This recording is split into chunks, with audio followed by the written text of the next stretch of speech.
Hello, everybody. It's Cabana Crypto here, coming at you today with something a little different. We're going to do a Daytona 500 viewers guide. Now, why am I doing this? Well, it's because our Hex.com number 55 Ford Mustang is trying to qualify for the Daytona 500. And I've heard a lot of feedback from the community saying, I've never watched a race before, but I'm going to watch this one, or I have no idea what's going to go on or what I'm even watching, but I'm going to watch this because I'm so excited that the Hex.com car is racing in it. So I figured I would put this kind of little guide together.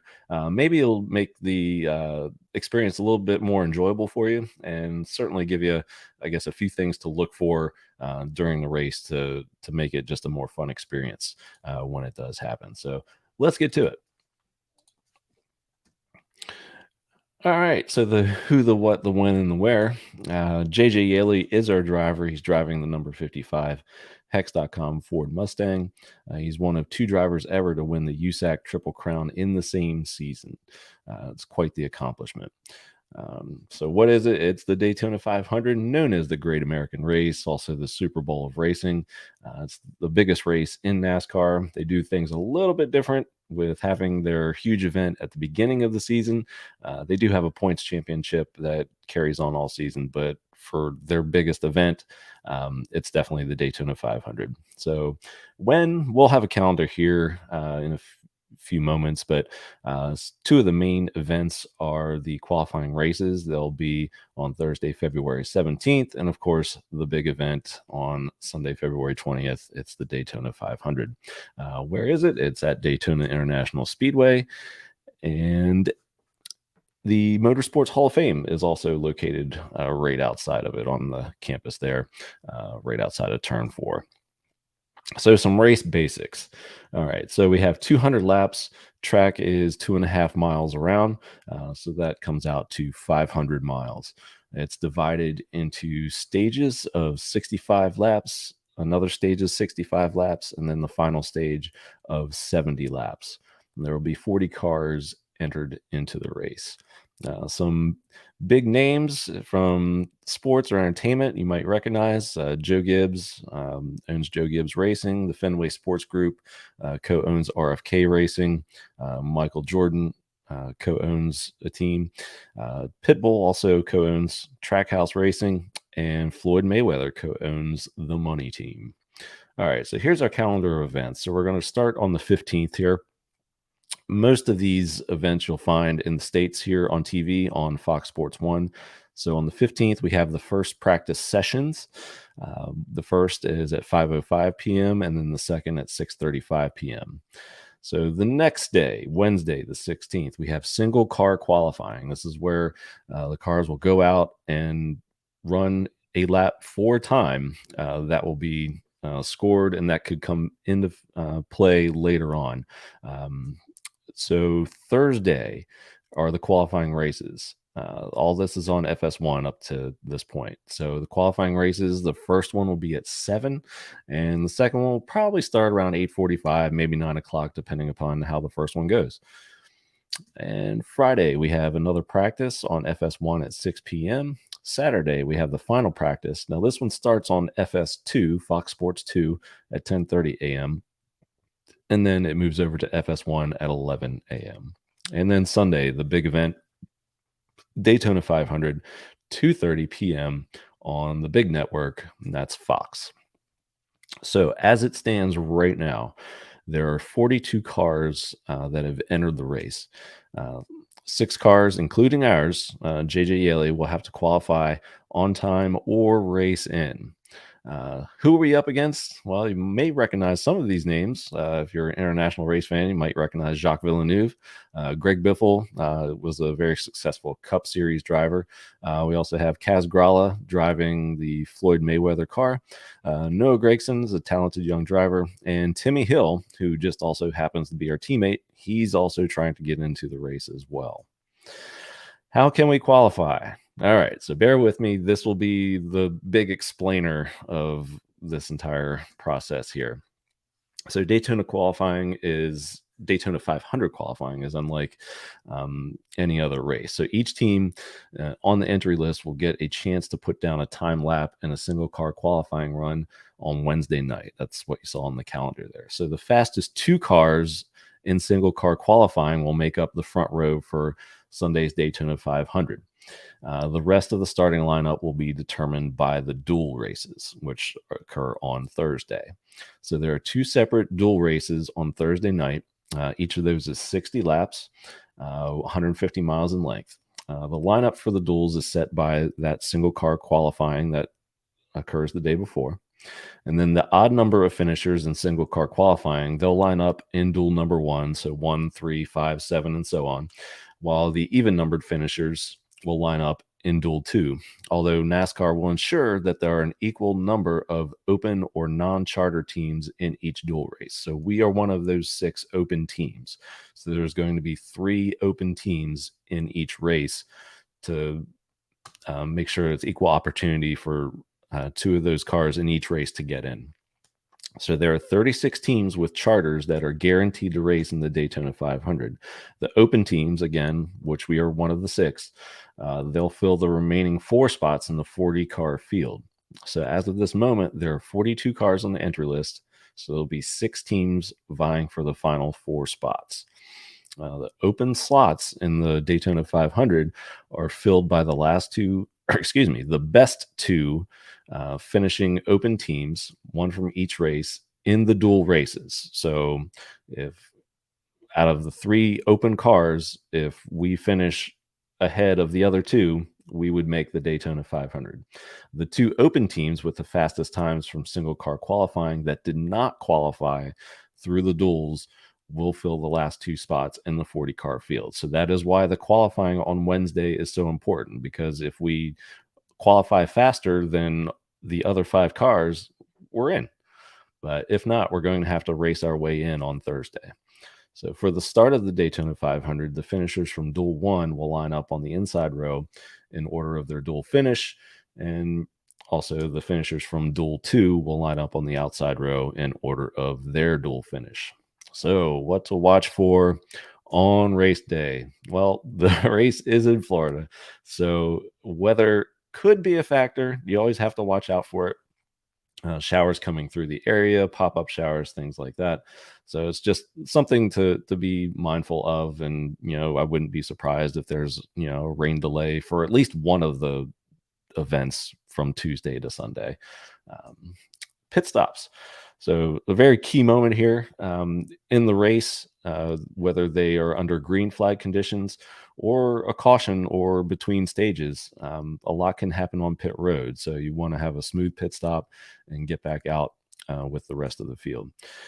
Drafting. So this track, Daytona and Talladega, are 2 that run what are called restrictor plate engines.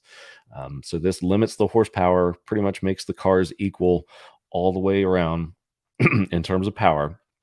And so that means that the cars can't really get away from each other on their own, being that the horsepower is pretty much exact, and their engine tuners haven't had a chance to tweak things and find certain adjustments that make their cars go faster. So that means that these cars cannot get away from each other. They're going to be racing bumper to bumper for pretty much 500 miles. So they could go single file, 2 wide, 3 wide.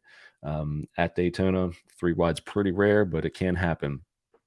But if you lose the draft, that's where you can get into trouble, because once you lose the draft, you cannot catch up by yourself. You have to have multiple cars, or at least 1 car drafting with you to try to break that air, or excuse me, find that same air tunnel and catch back up to the field. But it's super hard to do if you lose the draft.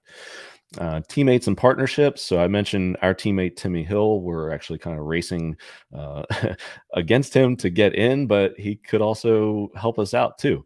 All depends on qualifying and what qualifying race our 2 cars are in. When I say our 2, it's Timmy Hill and JJ Yeley. But you'll also have teams like Hendrick Motorsports, Joe Gibbs Racing. They often plan their strategies together, especially if it's during pit stops. They like to pit at the same time because they trust one another. They want to rely on each other to stay in the draft. They it's just a safer way of racing to try to survive a lot of these laps if you're racing around teammates and people who you trust. So it's a big thing there. Long green flag run. So while this track can have some wrecks, it can get strung out for a little bit. So you might want to go to the fridge and fix some nachos or something like that, and yeah, just enjoy your afternoon because these cars at points can get single file and just put down laps while they're getting towards the end of the stages. So stage racing, this is a big one here. So at the end of the stages for the full-time Cup Series guys, they are going for points because there are bonus points awarded for each stage. So even if they have long green flag runs where the cars get strung out, it's a good bet that they're all going to get bunched back up at the end of each stage to try to maximize those points. So it could get pretty exciting there, and that leads to the big one. So if people get a little bit too greedy and or make a wrong move, or there's mechanical failure, somebody could blow a tire or something like that, and could set off a chain reaction that could wipe out a lot of the cars. So you get down here to hanging out in the back. That is a strategy that's developed over the years to where if you don't want to get caught up in the big one, perhaps you and a half dozen or maybe 10 other cars hang out about a quarter of a lap or more behind the entire field that's racing. That way, the strategy there is if there is a wreck, if somebody makes a mistake, there's a tire that's blown and it sets off a chain reaction that causes a massive wreck. If you're hanging out that far behind in a group, then perhaps you'll have enough time to take evasive action and avoid that big wreck. So, what to watch for towards the end of the race? So, NASCAR rules allow the race to be extended in order to try to end under the green flag. So, if the caution flag is out when there is no one, excuse me, when there is one lap remaining, NASCAR will extend the distance of the race to try to get to two consecutive green flag laps to run to the finish. If the caution comes out after the leader takes the white flag means there's one lap to go. Um, then the race will not be resumed, and the leader at the time of caution is declared the winner. So, where can you watch the Daytona 500? We've been seeing these questions all over Twitter. So, for here in the States, the race will be televised on Fox and Fox Deportes and streamed on the Fox Sports app. The Daytona 500 pre-race show that's going to start at 11 a.m. on Fox Sports 1, and it will move to Fox, the big network, at 1 p.m. The listed start time is 2:30 for the Daytona 500, and per Hexcitable at scuba_froggy on Twitter, just tweeted out yesterday. You might want to check out the Fubo TV app. So with that app, you can watch the week's races for a free 7-day trial and then cancel before your billing cycle starts. So if you want more information on that, the website's there. It's fubo.tv/welcome. And one other resource site for you. It's a possible alternative for those outside the US. Check out watchdaytona500.com. They might have some good links in there for you to help you watch it outside of the United States. All right, some more resources. Hexican Instagram. So you can follow me at Cabana Crypto. You can also follow me on Twitter, same handle. So I'm going to be posting, I will actually be live at the event. So I'll be posting Instagram stories there. I'm sure Motley Investor will be as well. So you can follow him and Crypto Sparbook _official. They're going to be there as well. And what other websites do we have here? So the official Daytona International Speedway.com website. So that pretty much has anything and everything to do with the Speedway. And right under that, we have hexdaytona.com, which our very own Quarter Panda, our very own Hexican, developed. It's an excellent resource that incorporates the race and Hex all into one. It even has the TV schedule there for you to view in a nice listed out fashion with just the NASCAR Cup Series TV times there on that page. So, if you're not in attendance, how can you help out? Well, get on social media, guys.